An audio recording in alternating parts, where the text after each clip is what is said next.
Tem algo estranho acontecendo com a gente. Coisas pequenas, quase imperceptíveis, mas que, se você observar, revelam muito sobre o nosso coração. Imagine uma pessoa, um pedestre, atravessando a faixa e, ao invés de o carro parar, ele acelera.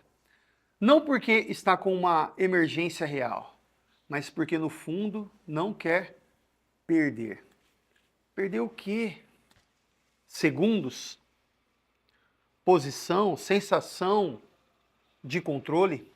É como se você deixasse a outra pessoa passar, fosse uma derrota pessoal para você. E isso é muito doido, né? A pessoa nem iria aumentar a velocidade, mas viu que alguém estava para passar pela faixa, ou passando pela faixa, aí ela acelera, ou para a pessoa passar correndo, ou para a pessoa não passar e ela passar no lugar da pessoa.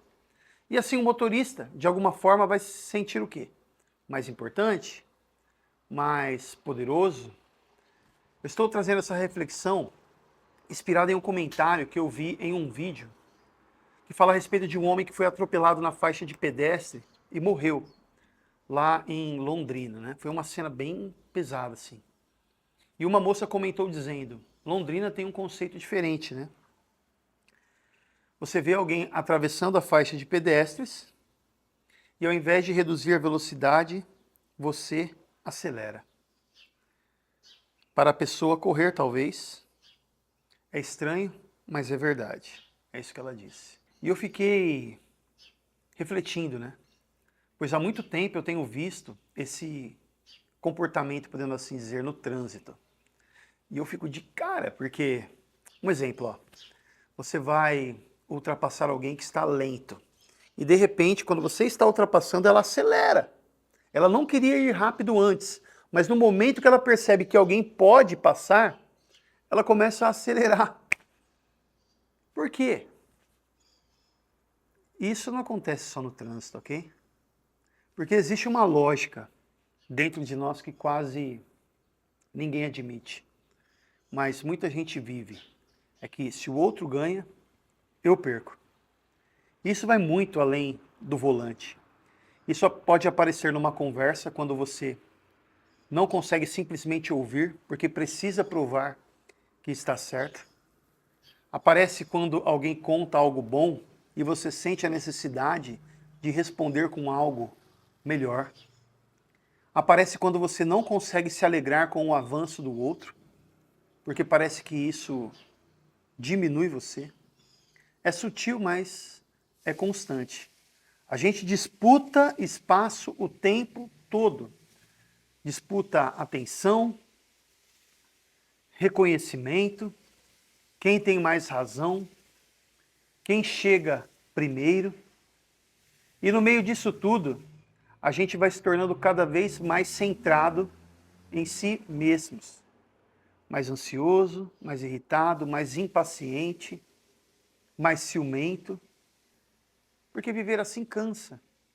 É como se você estivesse sempre, né, correndo uma corrida que nunca termina, sempre tentando garantir que ninguém passe na sua frente. E talvez você nunca tenha parado para pensar nisso, né? Mas esse tipo de mentalidade está moldando a forma como a gente vive hoje. A gente vive na era do eu. Eu preciso crescer, eu preciso aparecer, eu preciso ganhar, eu preciso ser visto. E o outro vira quase um obstáculo. E mesmo que a gente nunca fale isso em voz alta, é o que está no nosso coração. Isso, no fundo, também revela outra coisa. A gente não sabe mais ceder. Ceder virou sinônimo de perder. E perder virou algo inaceitável. Só que isso começa a afetar tudo. Afeta casamento, afeta amizade, afeta igreja. Porque quando duas pessoas não querem ceder, o relacionamento vira uma disputa. Quando ninguém quer perder, ninguém consegue amar de verdade. E talvez aqui esteja um ponto importante. A gente está tentando, né, viver relacionamentos com uma mentalidade de competição. E isso simplesmente não funciona. Porque amor não cresce em ambiente de disputa. Agora, pense comigo. Se em coisas pequenas, como trânsito ou uma fila, o nosso coração reage dessa forma, o que isso diz sobre o estado real da nossa alma? Talvez o problema não seja a pressa, talvez o problema seja o ego. Porque quando o coração está cheio de si mesmo, qualquer pequena perda parece, né, pequena demais. Mas quando o coração está no lugar certo, ele aprende algo diferente. Ele aprende a descansar. Aprende que não precisa provar o tempo inteiro que é melhor, mais rápido, mais digno. Porque você começa a perceber que ceder não é fraqueza. Muitas das vezes representa até mesmo liberdade. É a liberdade de não precisar competir o tempo inteiro. É a liberdade de não querer transformar tudo numa disputa. E aqui entra algo também que confronta profundamente esse tipo de mentalidade.